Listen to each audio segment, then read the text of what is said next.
Hey, everybody, and welcome back to a Saturday morning hang with my brothers Jason and Patrick. It's something I look forward to every Saturday morning is hanging out with my guys. And this one's going to be fun. And we're going to go over three records today. And today we're going to go over Tuff's Religious Fix, Spreading the Disease by Anthrax, and one I had never heard of. Patrick always pulls stuff out we've never heard of, and I like it. Panic Division, and the album was Touch. So we're going to go over those right after this.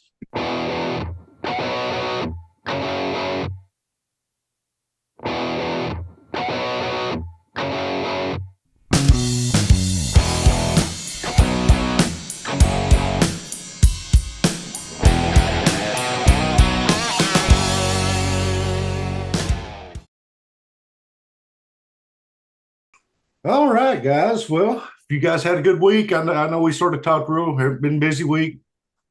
Got holiday week coming up. Hopefully, everybody can take a little time off and eat and enjoy themselves and their families, and just remember what it's for. Give Exactly. thanks to our many blessings, and I've got a lot of them, so I'm very very blessed. So let's Absolutely. have Patrick get into my life this year. Blessed to meet you guys. This has Yeah, been the best year. It's awesome. yeah, it's been Yeah. awesome. Been awesome. Been so much fun, and it's been a pleasure, my friend, and blessed to still have Hoxie with me for the past 30 years, probably, at least, not 40, Yeah. probably. 40. But so let's dive into some of these records. So I'm going to save both of y'all's for last because both of them's very interesting to me, and Hmm. very interesting to me. And not saying that's good or bad because we'll get there. But so I picked Tuff's Religious Fix, and this was the second record that come out after their debut of What Comes Around Goes Around. Yeah. And What Comes Around Goes Around, I don't know if you guys remember, but that was even delayed. You heard for about Tuff for years before that record ever come out. Right. And then the scene shifted, and then they got dropped, and the second record never did come out, and finally it did. And I it's called Tuff's Religious Fix. And shameless plug, but go to toughcds.com. Stevie Rochelle, he sends you all kinds of stuff. He signs everything. It's free stuff. Dog tag. I mean, he such a great guy, such a great guy, and he's got a killer collection of Metal Sludge, Tuff, even a lot of different bands. But yeah, check them out. But shameless plug there. But I loved this record. They went like everybody else did at the time. They went a step heavier, I think. Yeah. Um, Tied to the Bells is fantastic. One of my favorite ballads, and I know we're going to do a show eventually. I know me and Patrick's had discussions about doing a show about favorite ballads. I guess favorite unknown ballads, Yes. but Better Off Dead would be one of mine because that song is so freaking amazing. Uh, Hmm. I can't say enough about this record. I think it's better than the first record. I love this record, and I just wanted to. It looks like, and I'm going back but looks like they did get a new bass player and drummer, right? Yes. For some reason, but George was still on there, the original guitar player. Hmm. And I think nobody knows where George is now. Maybe they do. I don't know, but I think he fell off the Face of the earth. face of the earth. Him and Faster Pussycats drummer must have a band going because nobody knows where either one of them's at. Nobody knows where either of them is. Not Yeah, even Tammy doesn't know. Yeah. yeah, that's sad. But so I mean, I'm not going into depth, but if you've not had a chance to listen to this record and you like glam rock and heavy rock in the veins of Every Mother's Nightmare, even like the harder stuff that we've been talking about, Slave to the Grind and Dog Eat Dog, and things around that 91, 92 era. I think you'll really enjoy that record if you like that kind of stuff. But what about you guys? You go, Hoxie. Pretty sleazy. You know, Yep. uh, it reminded me a lot of like Faster Pussycat and um, uh, LA Guns and stuff. You Yeah. know, Yeah. I really like the guy's voice. Say his Steve. name again. I'm sorry. Stevie Rochelle. It reminds me a lot of Alice Cooper, like on like Trash and the one after. What's the one after? Hey, stupid. Yeah. Yeah, yeah. But yeah, I like it. I like the Tied to the Bells. I thought was great. Daddy's Money was fantastic. The guitar solos in that are really, really good in Yeah. Daddy's Money. Yeah. Better Off Dead's great, dude. Yeah. What I like, what I see. Oh, that's so fun. Yeah, the 16 tons. Are y'all familiar with the Tennessee Ernie Ford version I of know that? it is. Yeah. Yeah. Okay, that's all. The guy that wrote that song's name's Merle Travis, and that's probably the only really big song he ever had. And he died a long time before before this record came out. But God, wouldn't he be so proud? He would. Yeah, I liked all of it, dude. Follow the Losers, Rattle My Bones. I thought was great. Oh, Rattle My Bones is a song that Skid Row never wrote. Yeah. Oh Yeah. yeah. God Bless This Mess, Electric Church, and I thought Simon Says was pretty all right. Yeah. So Well, cool. I thought really good record, dude. I was really curious what you was going to say because, like you said, you're not a huge hair metal guy, but I'm not a huge hair metal guy, but I'll listen to anything, and if I like it, I like it, and I like it. So, but it's a little like bluegrass to me, except for like if y'all heard Billy Strings, new guy, y'all heard that guy? Yeah, he is fantastic. But anyway, bluegrass I can take in little bitty small doses, and most of the time hair metal's the same way, except for some things like Slave to Grind and whatever. But yeah. Anyway, yeah, it's a good pick, dude. Thanks, man. When I first heard Tuff off the first record, Stevie Rochelle's vocals. You made a good point. Does not match his image at that time. Right. Because you see the blonde and the makeup and all of that, especially on the first record, and you're expecting to hear Vince Neil, David Lee Roth, Bret Michaels, and then Stevie's got a gravelly or meaner voice, and I was like, "Whoa, that's weird." That I wasn't expecting that, but I liked it. I really liked it. But what about it, Patrick? I remember it was very difficult. My friend Matt and I are the big music people in our friend group, and we loved everything the same. But we were about 2 years late to the party, in 93, we were trying to find these records that were like what comes around goes around. And that was impossible in 93. And that's 2 years after the record had come out. Like you'd think it'd still be in stores. Oh no. And you couldn't find it. And he went on vacation with his father the summer of 93. And when he came home, he had gone to LA with his dad to go visit family. And when he came back, we were living in Portland, Oregon. He had What Comes Around Goes Around. He found all that stuff in music stores out there. Okay. And I remember we just sat and listened to albums for a week before school started, that last week of summer vacation. And it was like I bought a giant brick of the blank cassette tapes. But I got like the 2 hour ones, with the compressed audio, not caring that it was going to sound like ass, but just so that I could get it all the time. And I would just sit there and listen to these tapes and record them. And holy cow, we were big fans of that first Tuff record. And through Metal Edge, you're finding out that, there's going to be this new album. It's going to be called Fist First. And, Fist First came out and we couldn't find it anywhere because it was impossible to find. It's on, it was self-released and It's not in every major record store. Yeah. And then it got picked up by Mausoleum and comes out as Religious Fix. And then we found it. And oh Well, my goodness, we had to go to like every record store in a major metropolitan city, which took like a week to do before we found one copy. And then it was wow. almost a fist fight on who's going to get it.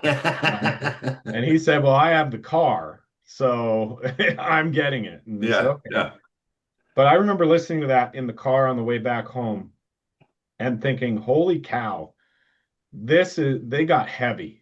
And you always heard everybody go, "Oh, well, we're going to get a lot heavier on the next record." I yeah, feel like that's just like the stock answer to what's the next record going to sound like? Oh, it's going to be heavier.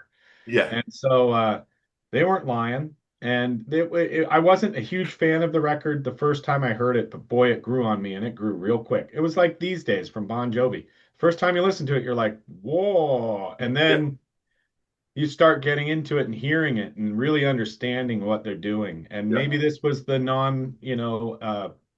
major label influence was that they could finally do what they wanted to. And I absolutely loved Tied to the Bells was so good. Um, Rattle My Bones, like I said earlier, that is the song that Skid Row wishes they'd written because that song could have been a hit if yeah, it had gotten a decent shot at life. That should have been good. It's a shame that they got dropped because of these songs. They had a second record lined up with Atlantic, and Atlantic's Jason Flom listened to the record that they were recording, which was In Dogs We Trust and things like that. yeah, And they went, Better Off Dead. What are you going to do when kids start killing themselves because they heard this? yeah. And he said, "Oh, come on, everybody's getting heavier." And the next day they got dropped. Yeah. So it's too bad because these were good songs and kids weren't off. Kids don't kill themselves because of the music they hear. They kill themselves because they got problems. Yeah. Yeah. And you know, uh, So you brought up a good point, and I didn't know that. So they recorded this as Fist first, correct. and then Mausoleum picked it up and reissued it and put another song on it and swapped around the track listings as Religious Fix. So Correct. we got this first. Right. I couldn't remember. I Yeah. couldn't remember. And you know how they got that recorded? Was the label IRS that had Yeah, like Lillian Axe and whatnot. IRS signed them after they got dumped by Atlantic, financed the recording of Fist First, and then they went bankrupt. And they literally gave Tuff their album and said, "Here you go. You can have it. You don't have to pay for it." And so wow, they basically recorded the album for free and got the masters and then went and made money off it. that's How cool. crazy is that? That's so cool. That is cool. That Yeah. is cool. Great record though. Love it. Cool. Awesome. Awesome. So, who wants to go next? Doesn't matter to me. Me either. Josie, you pick. All right, go for it, Hoxie. Let's go Anthrax because the Okay. last one I'm really curious to see what everybody says. Yeah, me too, actually. All right. I got into Anthrax, dude, in '87. Either And I'm this the man. is Anthrax spreading the disease is what we're going is what we're going over today. Yeah. Right, yes, but I got into Anthrax in the seventh grade, probably. What year's that probably? 87. Oh, What State Euphoria or Among the Living had yeah. been out already and spreading the disease. Yeah. I don't know. Me and one of my buddies, Sanders, used to go to the flea market and stuff in Lebanon, and they just had tapes and tapes and tapes, and they were all bootlegs. Yeah. Sounded terrible, but anyway, I know spreading the disease there, and it's already been out a couple years, and I didn't know anything besides I'm the Man probably at this time, but it's so heavy, man. It just comes out and it's AIR, is a killer. So I love this. This is my favorite Anthrax record, and AR is great. Lone Justice is great. Madhouse is the definitive thrash song. It's, if you think about thrash music for what it is for those big four bands, that's the song that defines that genre. Yeah. What's the next song? Stand or Fall. Oh, great. The Enemy is great. Oh, that's such a good song. The subject matter in this record is so heavy. Lone Justice is about a Stephen King book. Yes. The Gunslinger. The Enemy is about Hitler and the Nazis and how terrible they are. And, Right. which Scotty Ian and Danny Spitz were both Jewish. So, write a song about Hitler. Yeah. That's a great song. That may be my favorite song on this, actually. Aftershock's great. Armed and Dangerous is great. It kind of reminds me of a couple Kiss songs. What are they? Black Diamond and the Rock Bottom. Oh my God, you're absolutely right. Yeah. I never put that together. Holy cow. Yeah. But, Ian's a huge Kiss fan and Big Kiss fan. And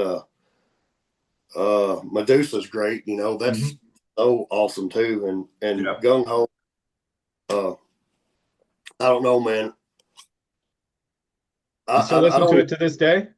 I still, love twice a year. In the first besides Fistful of Metal, and the EP, but besides the first two, the next four records, the John Bush record, are in my rotation all the time. Oh yeah. I have a ton to say about this. Do what? I said I have a ton to say about this. Okay. Well, I'm going to get mine out of the way because mine's going to be pretty quick, and I don't mean that to sound bad, but I'd never heard this record. Oh, had you not? No. Wow. I had not. I'd heard Among the Living, Persistence of Time, Sound of White Noise, State of Euphoria, all of that. But for some reason, I had never heard this record. And because I was not a big thrash guy. I wasn't. But man, this was badass. I enjoyed it. It was really, really good. One thing that I've always liked about Anthrax is Joey's voice.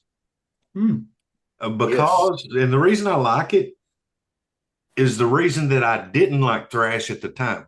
A lot of the voice was and Joey's voice is he a typical routinely won the Metal Edge Vocalist of the Year. Yeah. Routinely during the Metal Edge Awards, yeah. And you could see why. I mean, he had a hell of a range and he is clear, and that's the reason I really liked Anthrax more than a lot of the other thrash bands at the time, was just because of that. They fired their first singer because they couldn't have anybody. And Belladonna saw an ad. He was like a Steve Perry type, Brad type singer, and wasn't into thrash music at all or heavy metal music at all. And he saw an ad for a singer wanted whatever, and went and auditioned and got the gig. And doesn't he still do like a Steve Perry cover band, a Journey cover band thing? Journey cover band, yeah. It's great too. That is just, and then plus Medusa is probably my favorite on the record. But Charlie, which is in Pantera now, and damn, what a drummer. I mean, he's so amazing. I reckon he's such a talent. I've always heard he wrote a lot of the guitar parts for a lot of these songs, and but I don't know if that's true or not, but I had read that. And but yeah, one thing I didn't know is the drummer before that was Greg D'Angelo of White Lion. Yes. Was Anthrax's original drummer. That guy can play too. Yeah. And I always liked him too. He was super, super good. But no, that's great. That was a really good record, especially outside of my wheelhouse. And yeah, I liked it. I liked it. Okay. It's all you, Patrick. This is now going to go down in history as the second greatest pick on this channel's history. I don't know why Jason keeps getting the greatest picks in history 2 weeks in a row. There we I'm, go. I'm, I'm so curious to see what week 3 is going to bring us. This to me, for a long time, when I said it in the Skid Row Slave to the Grind video that we just put out on Hair Metal Guru, that Slave to the Grind was a gateway where it was almost like it said to me, it's okay, you can like heavy music. Don't be afraid, Yeah. because when all you'd known was Heaven and I Won't Forget You by Poison and ballads, syrupy, sweet stuff, it's a little bit intimidating getting into this, especially when the kids that liked this, the Jasons of the world, were like, "Oh, your music's pussy," Yeah. like, and I'm not saying Yeah, Jason was like that, but you know what I'm saying? It was like the Yeah. thrash guys were like, "You guys are a bunch of pussies. You can't handle this." Yeah. So it's a little intimidating going into that when you're in seventh and eighth grade and going like, "Oh my God, like this is so heavy. Like, oh, how do people? It sounds like a machine." Yeah. Um, Slave to the Grind opened those doors and said it's okay to listen to this stuff. And once you got into that, and the Black Album was a little heavier, but it was also not aggressive. But it was like baby steps into this world. And the first Anthrax record I ever heard was Sound of White Noise, which okay. to me, holy crap, is that a good record? Yeah. Yeah. And Whole so I thing. start, so, I said before I had like 10 different memberships to like, Columbia House and BMG. Well, one Yeah. of those I got the live The Island Years by Anthrax, which was like a live record. But I didn't realize that Joey was the singer because I'd only heard the On John Bush Bush. era, John which Bush. yeah. And I was like, who's this guy? Like exactly what you were saying. Here's this guy with this amazing voice. And he's singing. He's not growling. He's not screaming. He's singing, and I can hear every word he's saying. And I was like, the first song on that live, The Island Years, is AIR. I was like, holy crap. I got to get this record. So then I ordered that record and it came. And Spreading to the Disease is just such people say the Misfits last record with Danzig was like the thrash metal Bible because it was kind of one of the first super fast heavy records. It can't what is it? Shit, I can't remember what it's called, but it's a good record. But this is the speed metal Bible in my book. Yeah. I don't care if you love like Megadeth. I don't care if you like Ride the Lightning or Kill 'Em All. I'm sorry, they're not this. They're not this. They are not this. Yeah. This is played with such technical brilliance by Yeah. Spitz and Ian. Yeah. And you cannot say enough about Charlie Benatti. Holy No. crap, that guy plays like a surgeon Yeah. conducting In like fact, the most technical brain surgery. Yeah. Like that yeah. guy doesn't miss a note. To this day, he's still incredible. And what people don't know, he writes a lot of the guitar riffs Yeah. as well. So this has been a constant in my life for 30 years now, 30, 35 years. I think this record is amazing. Kudos to Hoxie because holy crap, it doesn't ever get talked about the Yeah. way, No. when people talk about the big four, they always put Anthrax as four.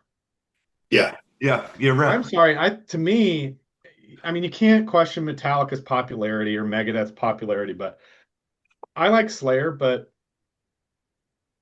Yeah. Slayer is Yeah. no Anthrax. Slayer cannot play like Anthrax. Yeah. Slayer's more of like almost like a straight ahead punk band, like a Yes. real intense punk band than they are a metal band. Just because they wore a Yeah. bunch of chains and shit didn't make them a metal band. Yeah. But I would dare say that Anthrax is probably better than Megadeth too. So I know that's probably got a lot of people who would not agree.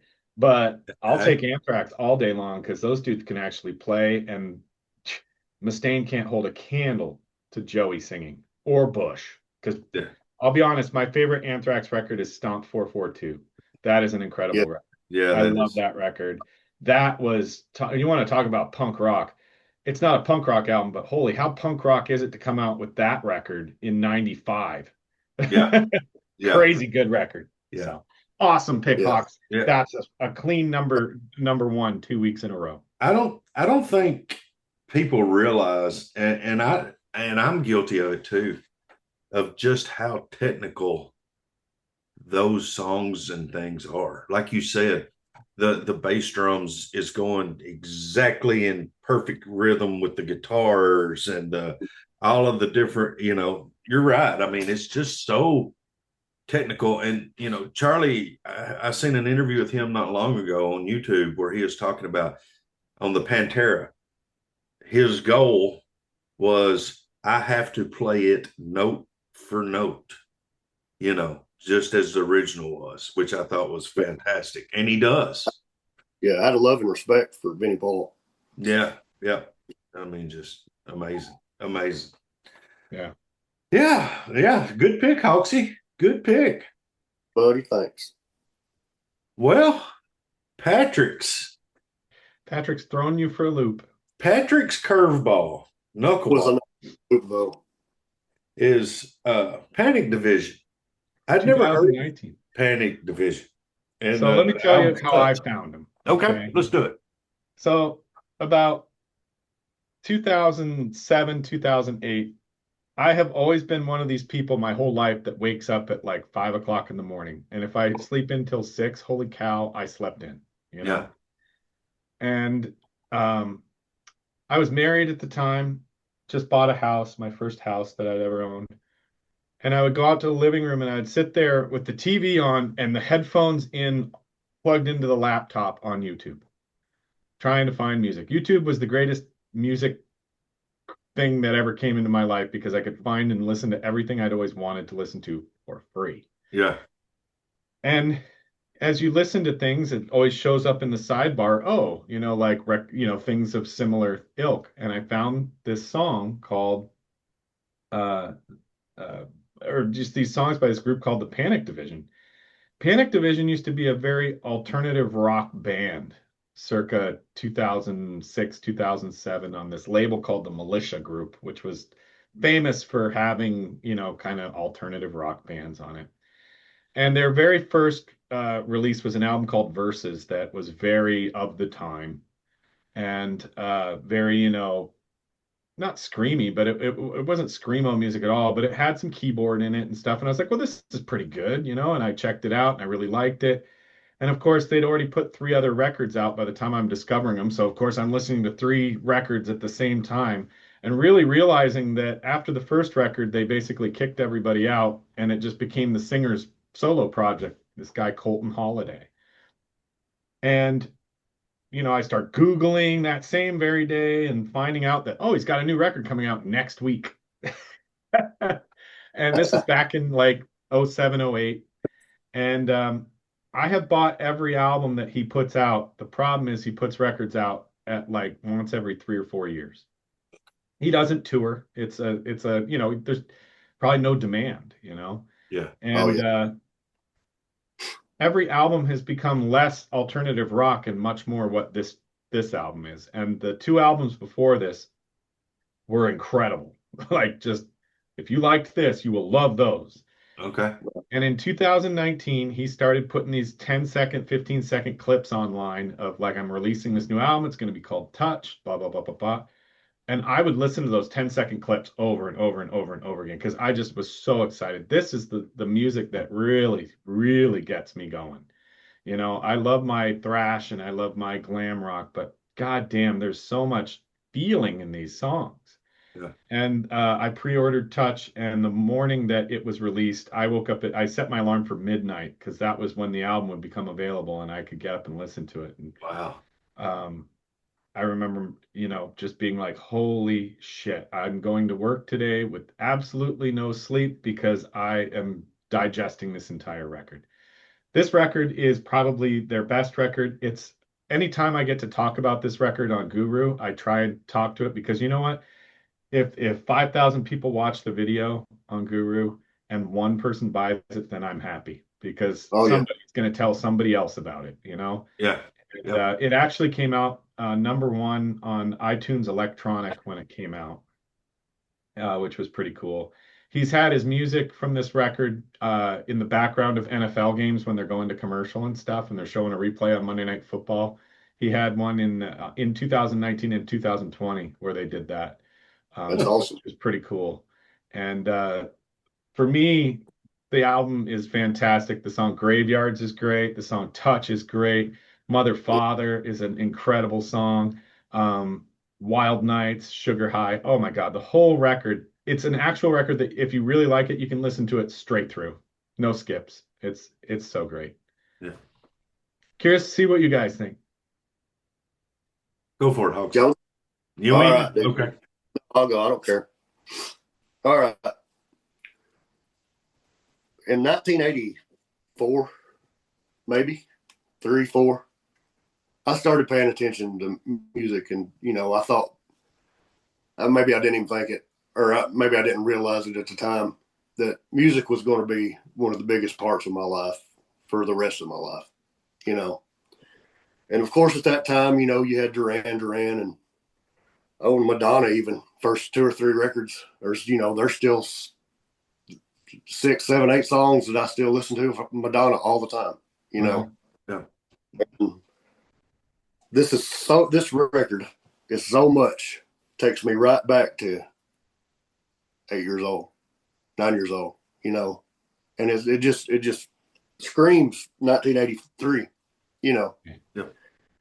Who else? Crowded House. It reminds me of Crowded House, and Yes. I don't, you know, I don't know.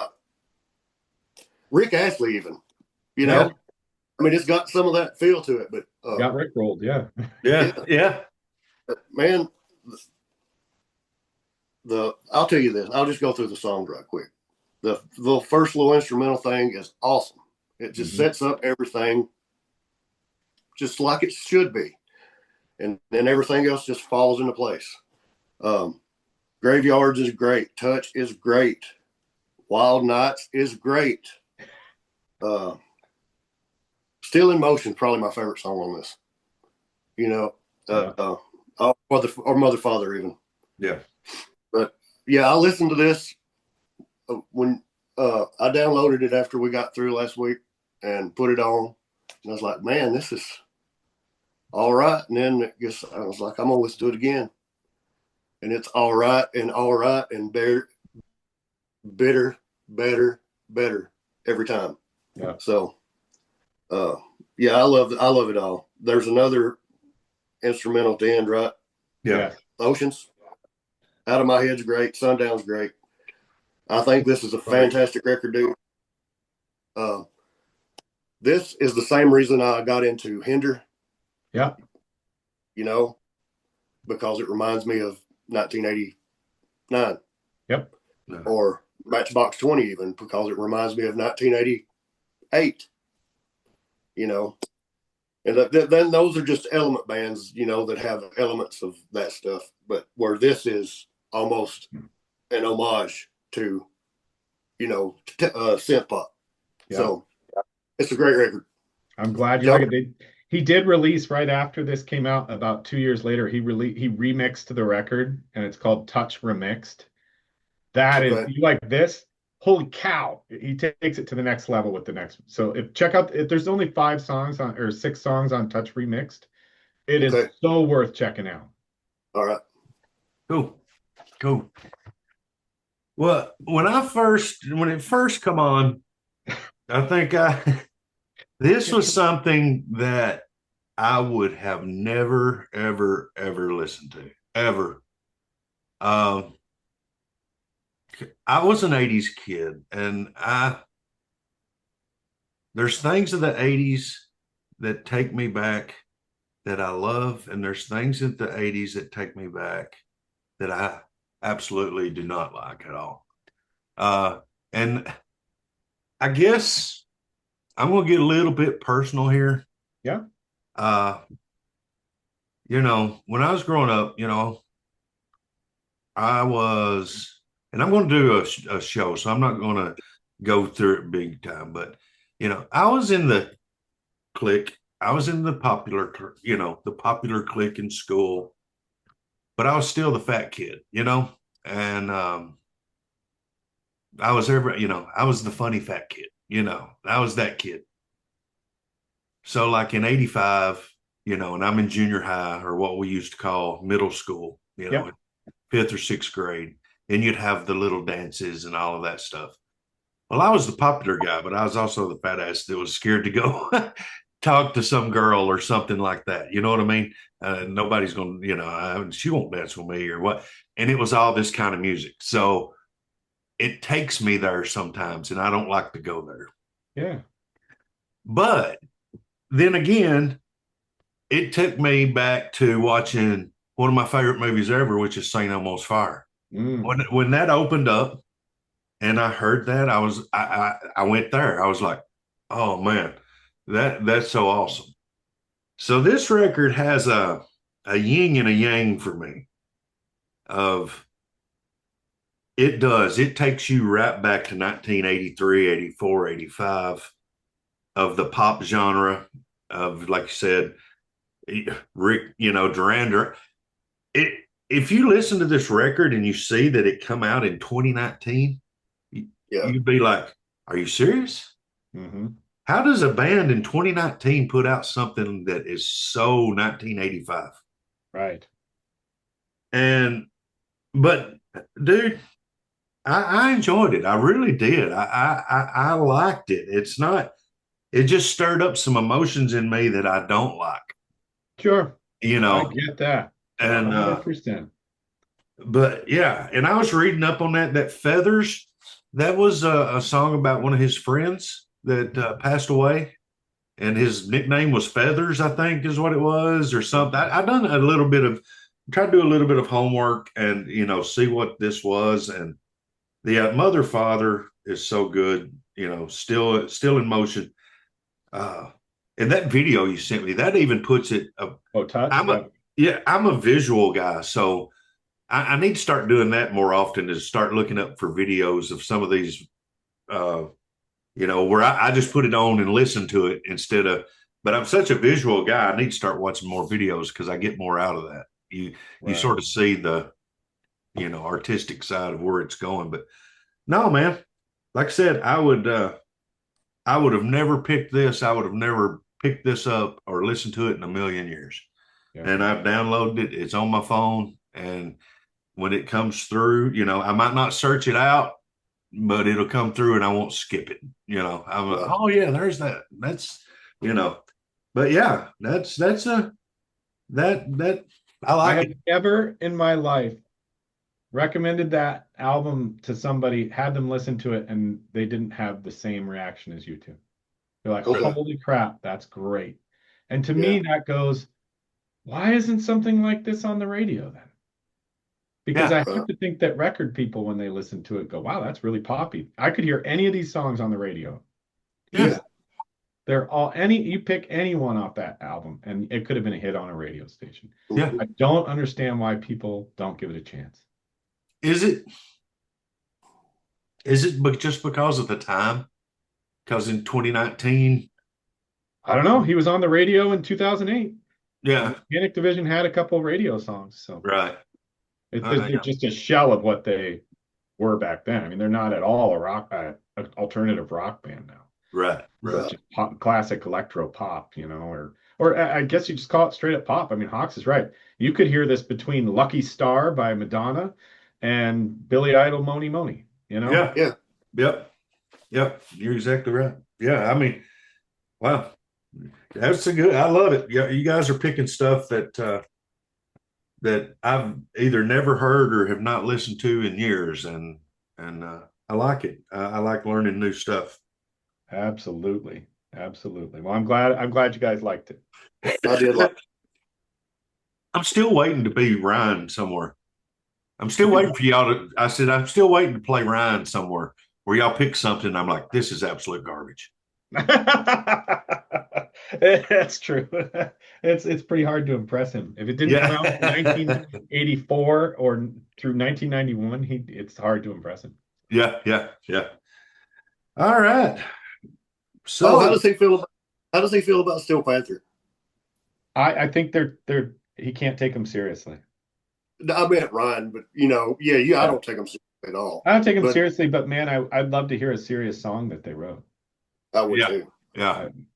Uh, the talent level in that. I mean, the guitar player was in Rob Halford's Fight project. Like, Yeah, he was in Fight, and yeah. holy cow, the talent in that band. And Ralph can sing. I mean, Oh Oh, holy yeah. cow, that guy's got some pipes. yeah. Yeah. It surprised me he never did do something But really, really big because he has the pipes, he had the looks, he had what Oh was yeah, the one band he was supposed to? Oh, it was Atomic Punks, wasn't it? He was David Lee Roth. yeah. He was in Atomic Punks, and then he had a EP with LA Guns that he did called Right. Wasted. That's yeah, right. I Yeah. forgot about that. Yeah. All right, guys. Well, uh, so we'll get together hopefully next Saturday. I What are know we it's gonna pick? let's go with some picks. I actually done my homework. I'll throw one out. I was going through this morning and I was trying to look through some records that I really, really, really like that I've not heard in a while, and I'm wondering if I still really like them or not. And I looked down and I seen this week I got in Electric Boys Funk Metal Carpet Ride, which was their first record, but I'm not going there. I want to go with their second record, Grievous Maximus. Gotcha. Electric Boys. Can you say that one more time, Hoss? Electric Boys. Can you just It's imagine if they called you up and they're like, "Hey, Hawks, we really want Mama tried to come and open for us." Oh, who? Electric Boys. And I would have said Electric Boys. Electric Boy. It's like I remember once when Poison did their first reunion, and my ex-wife and I, she was my girlfriend at the time, we're gonna go to Long Island to go see him, and we had to stay with her like 85-year-old grandmother because that was, Yeah. you didn't have any money when you're in school. And she's like, "Oh, what are you kids doing tonight?" And my ex-wife was like, "Oh, we're gonna go see Poison." "Oh, the Poisons." "Okay." The Poisons. The Poisons. The Electric Boys. Electric Bruce Boy. Mac. It's what's for dinner. It's Yeah, what's for exactly. dinner. What do you got, Hawks? The whole while I was going through your record, I came across something I had, and I still listen to it every now and then, but I've downloaded it. I came across something, but it was because it's 80s stuff. Yeah. That I had in, I think, 88. So, are y'all familiar at all with John Kilzer? No. Okay. What's his name? John Kilzer, Memory in the Making is the name of the record. Jon Kilzer. Memory in the Making? Yeah. What year was that? 88. 1988? Oh, I can't wait. That's like so in my like wheelhouse time frame. So It's a little bit it's a little more Petty or Mellencamp or Bryan Adams. sounds awesome. Okay. Okay. All right, I'm gonna hit you guys with one that is if I had to say of the 2010s to now, this would probably be Panic Division Touch would be my number one release from 2010 to current. This would be my easy number two. From 2012, it's Rick Springfield's Songs from the Edge of the World. Or Songs Awesome. from the End of the World. Have you heard it? I have. Jones, you probably have though. Yeah. Yeah, my wife is all things Rick Springfield. It is an amazing record. I need to go back because I've probably not heard the whole thing. But side note on that, we went and seen him like 7 or 8 years ago. Yeah. And it was one of the best shows I've ever seen. Oh, the guy is just a ball of energy. Oh, it was so good. And he's going to be at Monsters on the Mountain. They just announced it. Oh, well, you better go to his set. Yeah. Or I mean, if I come out, I'll go to that set. Yeah. Yeah. I'm going to all 3 days on that. So Yeah, I mean, it's my a God. hell of a lineup. Yeah, every record he's done since he's come back.